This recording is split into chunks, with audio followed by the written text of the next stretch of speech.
Hi, I'm Mark Patton and KC0D with Edge of Space Sciences. And as Mike said, we, I'll give you a little bit about, we got involved with ADS-B, kind of drug into it in a way because of some of the heavy balloons we fly and some of the experiences we've had. So with not being able to fly due to cloud cover. So first of all, I know we have a lot of people who are pilots out there. So I'm not the ADS-B expert in the group, but I thought for those of you that don't even know what it is or never heard of it, I'd just give a real quick explanation. So this is a technology that the FAA has moved to, and as of January of this year, it's actually a requirement for aircraft. And so it's a digital transmission. So if you have like two airplanes, they're transmitting their position, altitude, direction, speed, position, information, not only to the FAA down here, to the receivers that the FAA has, but to other aircraft. So they're using the GPS and, oh, I should bring up my little pointer here. Let's see if I can bring up the annotation guy. Otherwise, you're not going to be able to see it. Spotlight, laser. There we go. So they're using the GPS up here just like we do, but there's also these comm satellites. So that could be Global Star or Iridium satellites that they're actually picking this up. And then going down to companies that offer this as a service. Also, there's a bunch of people, just hobbyists and so forth, that have receivers on the ground like us who can receive and put this all up on the internet. So I guess to note is this internet thing over here is not associated with what the FAA is seeing. They've got their own receivers. We can't see exactly what they're seeing, but we have our own receivers and we can see, we should be seeing the same thing that the FAA is seeing. What this does, and one of the reasons the FAA moved to this, is because now the aircraft can see other people who are around them, who are threats, who are ahead. The FAA can increase safety because they can close in the spacing of aircraft and so forth, as well as if an aircraft gets lost or someplace, the satellite link can find out what their last position was or where they currently are if it's still working and be able to find them more quickly. Okay, so our motivation was, as I mentioned, we fly these heavy non-exempt flights. So we'll fly a 3,000 gram balloon with 20 something pounds, over 20 pounds sometimes of payloads on it. Looks a lot like this over here on the right with all the student payloads on it. University of Colorado, sometimes we'll fly 2 3,000 gram balloons with all of these student payloads on it. And so it's a big class and a busy day for us. And so with that, we can't fly over 5/10 cloud cover. So what happens is we get up in the morning, looks good, drive out to where the launch site is, which is usually an hour and a half away, get out there and guess what? It's cloudy. And so if the clouds aren't going to clear, then we end up having to do something bad, and that is we have to reconfigure the one 3,000 gram balloon to two 1,500 gram balloons. And as the math works, two 1,500s don't all hold the same payload weight as one 3,000 because of overhead and like extra payloads that we use and so forth. So that means that some student payloads have to be left behind if the balloons are fully loaded, and most of the time they are. So now suddenly our TNR teams have 2x the number of balloons to chase. So we're flying 4 1,500s. We've now got 4 balloons to chase, and we may not have enough trackers out there to chase all 4. So this is just a big problem. We've had times where we've had to actually come back the next day, and it's a big pain. So our goal was to be able to fly without, regardless of what the cloud cover was like. And so we thought, well, maybe if the FAA could see us and the other aircraft could see us, maybe we could still fly. And we looked into ADS-B, we found out, well, the aircraft, if they've got the ADS-in capability and be able to see the other aircraft, they can see our balloon, the FAA can see us, we're good, we should be good. So, and as I mentioned, this was required on the aircraft starting in July 2nd. So our plan was to look into ADS-B, how much do these things weigh, how much power do they consume, You know, if they're a big heavy duty transmitter and they weigh 35 pounds and they cost $15,000, we're not going to probably be able to fly it. But maybe some combination of this, like they're inexpensive, they don't consume much power, and they weigh a few grams or something, we could fly it. So we started looking into that. So we said, well, okay, if this is feasible, what's our plan? So our plan was to fly the ADS-B regularly over a period of a couple years in coordination with the FAA. And by that, I mean, we would let them know we're flying with ADS-B, what the call sign is when we file our paperwork with the FAA, our highball and so forth. Log a whole bunch of flights so that the FAA starts requesting us to fly the ADS-B. The advantage for them is they can see where our balloon is. They can steer aircraft around it. It shows up right on their screens with the other aircraft. So it's a great solution. And then once we have that, approach the FAA about modifying the waiver to see if they would let us fly through clouds. Because unless you have ADS-B, unless you can see what you're doing, you shouldn't be flying through the clouds. So VFR is a no-no. So the University of Colorado Space Grant that we fly all of these for was very interested, and they said they would invest in the ADS-B transponder. So what we found was a company by the name of U Avionics has these small ADS-B transponders, and this guy weighs 76 grams. Okay, so that met our requirement. It's targeted to commercial UAVs. They're flying maybe around airports or something, because they have a requirement that they should have ADS-B. FAA would really like them to have it so they know where they are. It was claimed to work to at least 70,000 feet. And I believe that the limit there was really the barometer inside, not the GPS. It has a barometer inside for reporting altitude. The altitude reports as barometric. It's not the GPS altitude. Well, but actually it turns out that it actually does report both, but they really use a barometer for altitude reporting. It has a dipole antenna that you could get as an option, which is a little short little guy, probably about 6-8 inches long. Runs 11 to 33 volts, 2 watts average. Now the interesting thing about this is this guy transmits with 250 watts, but it only consumes 2 watts. And that is because these transmissions are very short, like microseconds, like tens of microseconds. And it uses the 1090 megahertz on the transmit. The downside is it costs $4,000. So, you know, you have to have a customer, either you have to have deep pockets, a customer who has deep pockets, or or something, be willing to invest in this thing, and then hope you don't lose it. So as I mentioned, the University of Colorado decided this was important enough to them that they would buy one of these.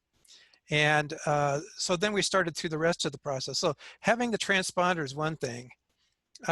You need a call sign. So now you're an aircraft. So they went through the process first. They ended up getting their legal department involved. There's a really difficult process that turns out is not so difficult if you know what it is, but there really are no instructions. And if you want to go down this path, contact Marty Griffin, WA0GEH. He's our guy for getting call signs. They're free from the FAA for the application. If you want a quote vanity call, that's $10, and that's where you apply for a particular call sign that's not used, kind of like the ham vanity call signs, and then for $10 you can get your own call sign. That's what we did, because we were kind of particular what we got. With that, when you get your license, you get what's called an ICO code. It's 6 hex characters. It's derived from a number the FAA gives you. Unfortunately, they don't tell you how to convert the number they give you into an ICO code, but people know how to do that. I know how to do it because I figured it out. Or you could just look it up on the internet once you get your FAA call sign. You also need to put in a squawk code, and what we use is 4453 for high altitude balloons. There's a whole bunch of these for different things, and we recommend if you're flying a balloon, you use 4453, because then the icon on the screen changes to a balloon. Everybody knows it's a high altitude balloon, and you're good to go. Okay. Now, the other thing you need, we found out, is an ADS-B receiver. And the good old Raspberry Pi works great for that. You load up one of these operating systems. You get yourself an SDR like this. The FlightAware SDRs work well, so does some of the just about any of them. A 1090 megahertz antenna, which looks like this on the right, little short guy, mag mount. The software that runs a program that's called Dump 1090. I think that's because of the frequency. FlightAware, which is called PyAware for the Raspberry Pi, is the one I use, and it works great. And it's all packaged up. You just follow the instructions, download it, and it just works. And then I use grep on Unix to log the packets for our balloon, because what comes out of Dump 1090 is everything it hears. And you can be getting like 2,000 packets a second. So it quickly overwhelms many things, including any way you try to capture it. So what we do is we piped it into grep, grepped on our call sign, and then redirected that into an ASCII file. And that works great. So what FlightAware screen looks like, this is an example in around a major airport.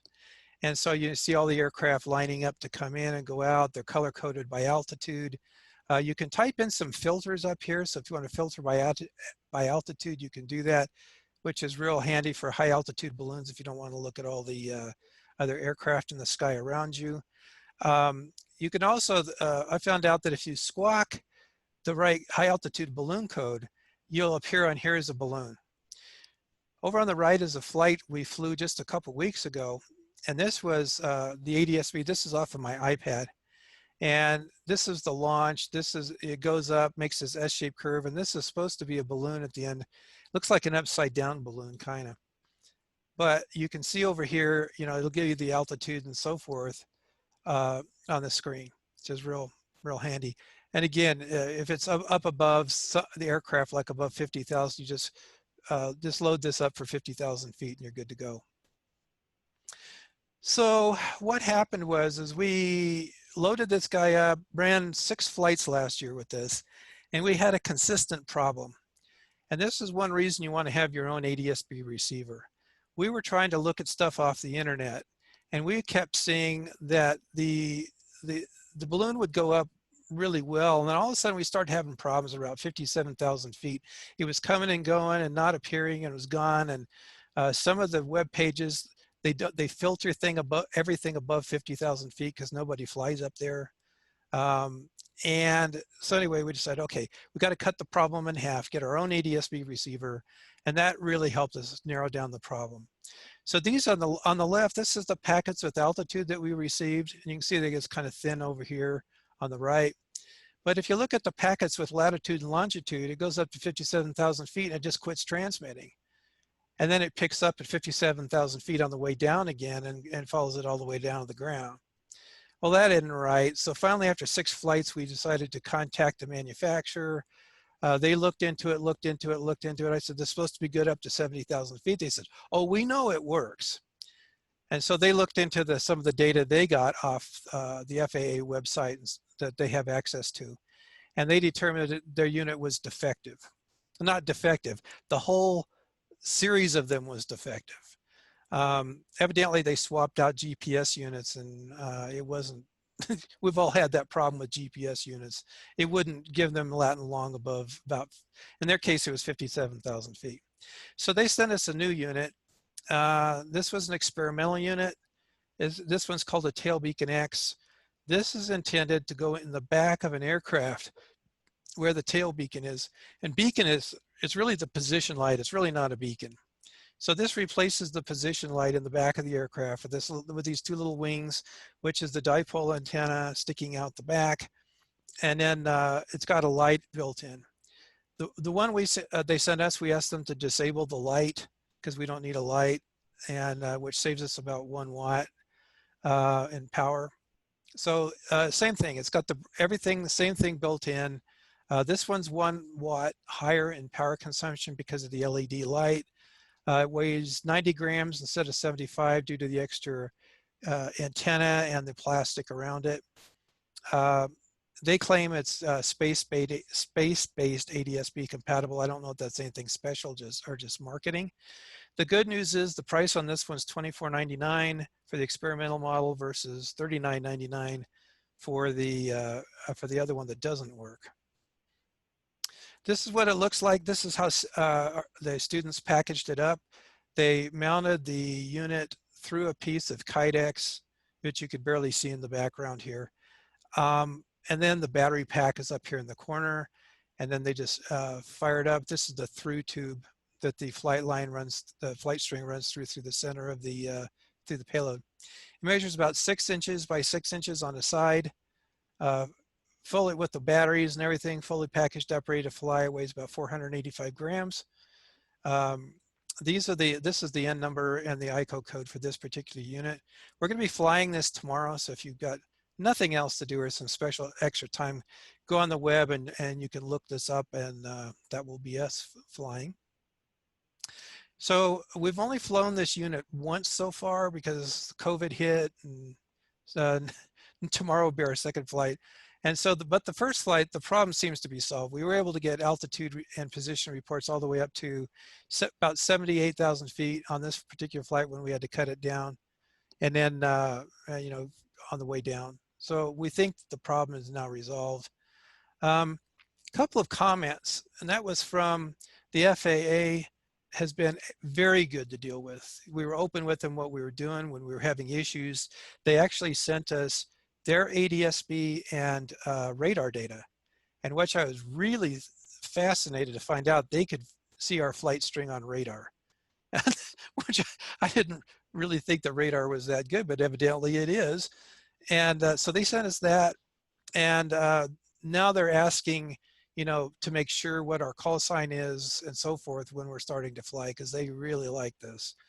We've also heard some comments from pilots when we had a flight where we had some, one of our guys in a plane that was flying around with Metro State University, and they were listening to air traffic control. And we had some commercial pilots. Well, we heard the FAA steering them around our balloon, which was really good. But some comments from pilots were that because they knew it was a balloon, that they were able to see it up above where they were. So that was fun.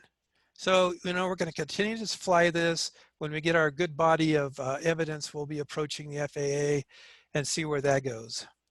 But we will probably be getting 1 or 2 more units so we can fly on a cloudy day. We could, you know, we have to fly 2 or more ADS-Bs. If as many balloons as we have fly, we have to have ADS-Bs. So maybe acquiring one of our own, or CU may decide to acquire another one. So questions for me? Yeah, Mark, I have one question. You said that the unit that you initially started testing with is one that's now required in commercial UAVs. And it sort of ties into, you know, I'm a Model RC plane guy, and I know that the FAA is pushing for remote ID. Mm-hmm. And they've pretty much proposed a solution and said, okay, here's the problem it solves. Now tell us, you know, what you think of our solution. And I can tell you, I'm not real excited about remote ID. I think it's putting a lot of burden on amateur, you know, RC pilots. That said, I'm a little concerned that if FAA gets pregnant on this solution for ADS-B and high altitude balloons, could this turn into they slap remote ID on high altitude balloons and put this kind of requirement for a $4,000 device in everybody's balloon? Do you guys thought about that at all? I actually hadn't. We were mostly concerned about the issue of flying through the clouds. But you're right, if they were to get very well, not only for our balloons, but you know, Google's been flying their loon balloons all over the place. And if you go to these sites and you put the filter on for like above 50,000 feet, you can see where the Google loon balloons are.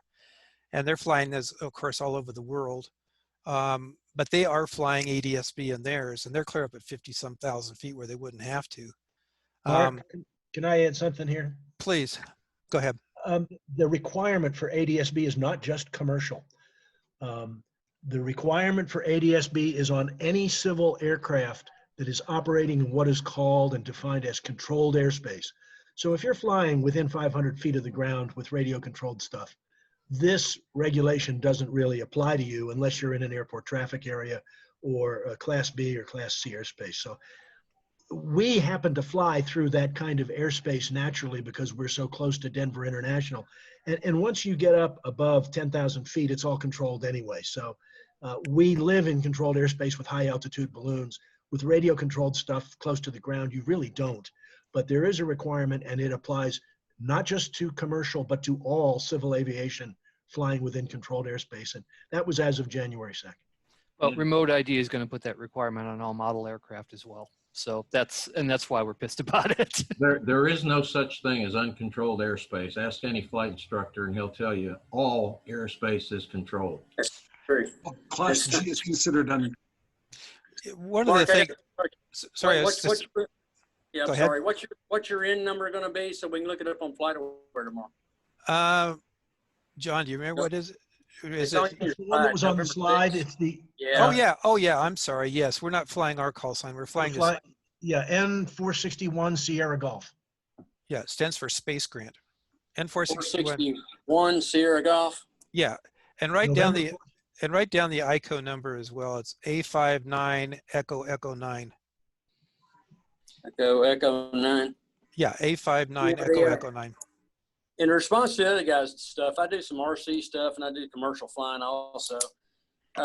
Yeah, that's going to be an argument you're going to see come up in the future, but you're going to be able to counter that with there are 500 weather balloons launched every day by the weather services around the world. It's going to be hard for them to justify $4,000 per balloon because they do 2 balloons a day at the weather stations. Like in Little Rock does it at like 5 a.m., a.m. and Yeah. p.m. and the other ones do it too. So that's Yes, going to add an awful lot of big cost Yes, on but that. those are exempt from FARs because of weight. Yep, true. We are not exempt because of our weight. That's our problem, is when we fly non-exempt with these 3,000 gram balloons, we are subject to all FARs. The weather balloons are not. Okay. Yeah, that's really where we got into this, is because of the non-exempt nature of what we wanted, of what we're flying for CU. So Yeah, allow me to no, talk I out just- the other side of my face for a minute. Okay. I can take both points of view. Remote ID, which they called for feedback, but they don't want feedback. They're going to require remote ID for remote RC airplanes. Is it possible, or do you have anybody looking into whatever hardware, and maybe it's all vaporware now, but the remote ID hardware, if they do have to mandate it for RC airplanes, it's likely to drive the cost down really, really cheap. And so the question would be, is the remote ID stuff that we are going to be mandated to use in RC airplanes, could that potentially be used for high altitude balloons? Now, I don't know. You know, obviously, RC airplanes are supposed to be under 400 feet, but it's something else to think about. Well, one of the requirements, if you look through the requirements now, the reason that this one that we're flying right now, this Tail Beacon X, reason it's experimental is they're just waiting for the FAA approval for this unit, and they're going to raise the price of it once they get the FAA approval. They've already said that, like $500 or something like that for the approval. But one of the requirements is it has to transmit 250 watts to meet that requirement. I can't imagine them requiring you to put a 250 watt transmitter on an RC airplane.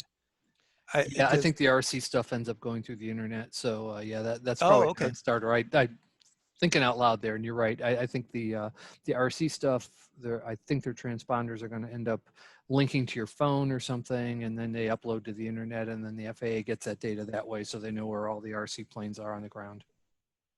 For Yeah, it reasons seems like no one understands. I was going to say, it seems, unless you're flying next to an airport, who cares? Hey, Mark, can I add something? Sure, go ahead, Marty. So we understand your situation. Mike, the FAA is twirling around and working really hard on coming up with some new rules with what they call UAVs, with whatever definition they have. And twirling is not a bad term for it, because it's certainly not like they're well grounded in what they know. But this company that we're dealing with here, their entire company is based on UAV work and drones and all that type of thing. That's their market. So they probably would help us or benefit us with lower prices at some point as the market for their products increases. So let it be known that EOSS and the quasi lawyers that we have as members are very, very sensitive to this discussion of new rules and such, and very much in tune with what's going on. So we're not going to, we're going to make sure that nobody gets hurt on this as far as our actions are going. So we're sensitive to that, Mike. That's an excellent thing from somebody that does both sides of the aviation world. Where every time I go up to New York, I get nervous when they announce that there's a drone flying around, and people are out there with lasers that they buy from the dime store. So it's the people who gets the cheap toys that go out near the major airports that's causing all the problem for everybody else. And that's what's gonna, if they bring down one airliner, I guarantee there's gonna be crazy stuff, falling all over everybody, whether we're trying to do it legally or not. Just because people out there that don't have the brains to do what they're supposed to do or not doing it legal, that's going to cause a problem for everybody if that does ever happen. So anyway, I see both sides of that. When you said speak out both sides of your mouth, I see both sides of that argument, because that's certainly dangerous when you go to some of the world's most busy airports around New York and somebody's doing stupid stuff like that. So anyway, appreciate you guys and what you're doing. It's a great presentation. One other thing, Jim just brought up a good point. On the last flight, when I showed you the picture from my iPad, this was not the same ADS-B that I'm showing here. This was one from NOAA. They were flying an ADS-B in theirs, and it was the same ADS-B. It was just a different call sign and so forth. And we told them at the beginning we were flying ADS-B, and they had some problems with it, and we don't know exactly what happened. They had the antenna oriented sideways and some other things, and it was first time they'd flown it, and who knows. Anyway, the FAA had it for a while, then they lost it, and they made 4 phone calls to our ground station asking, "Where's the ADS-B? Where's the ADS-B?" Because they had seen it, then it disappeared, and they knew it was probably in their flight space. So they're going to get quite accustomed to this quite quickly.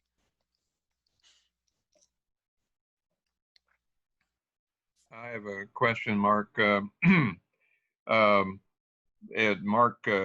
N9XDN mentioned that FlightAware is one site to track. Is that what you primarily use as far as an internet tracking site, or do you have any other sites that or apps for phones that might be useful? Yeah, I use Flight Radar 24. Okay. I don't know why I use that one. It just seemed, I just like the interface into it. FlightAware is one of them. I think there's at least 2 or 3 different ones that have interfaces for phones. Flight Radar 24, I know does. And I've used that one. Yeah, I've used that one. I know works on a phone. It works on the PC. And what power? What size batteries do you use to power this unit? Because that or do you have super caps on it to handle that peak? No, well, the peak current isn't very high. I think that the caps are built in. Oh, okay. For that. And the peak is only, it says 2 watts average. We were concerned about that. I haven't actually got my hands on it to see what it's actually transmitting or what it's actually pulling out of the battery. CU, when they package this guy up, you can see it up here in the corner. I don't know if you can see it very well. It's a black battery. It's like a UAV battery. Oh. Up here in the corner. So they've got a battery that's much bigger than it really needs to be, but they've run this thing like for an entire day and it's never run the battery down. So they don't really know how long the battery lasts yet. So is that like an RC airplane LiPo pack of some sort? Yeah. I don't know if it's probably had to be 17 volt. Probably 14 volt pack. I think it's 14 volt. Yeah, because the requirement has to be between 11 and 31. Yeah, and the 21, at least 2100 milliamp hour. Yeah, it's at least that. You can see the balance plug sticking out of it. There's 4 wires. That's right. That's this white. Yeah, that's the 4 side. So that would be wouldn't that be a 3S? Because ground and 3. Yeah, 3S. That's a 3S. 3S. Yep. Okay. And it could be, it's hard to tell what the milliamp hour rating would be because I've got many of those from 1800 to 3400 milliamp hours. So. When they were trying to, so the first version of this I mentioned back here with the first ADS-B was really heavy. and I couldn't figure out why it was so heavy. And so when when I got involved with them, they were just we were trying to figure out what was wrong with that one, and they hadn't gotten this one or packaged it up.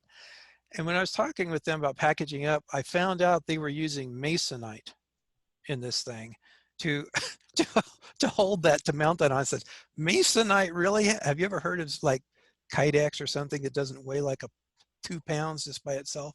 So that's what this was mounted in. But they were trying to lighten up the battery, and they found out that the batteries were about the same weight, so they just went with the one they had.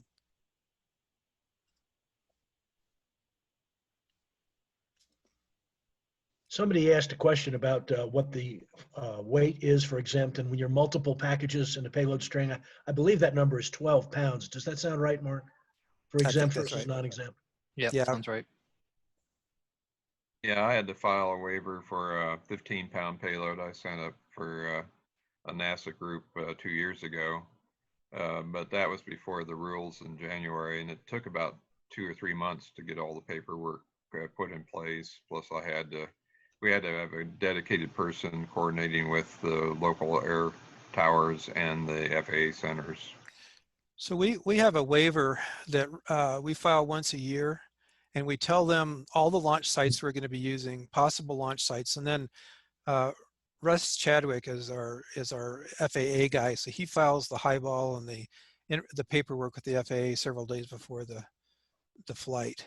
And Ours was good for a year, but we had to extend it by 3 months, and they did extend it, but it's good for a year. Is when I got it.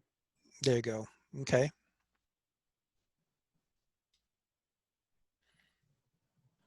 Okay. Well, thanks everybody.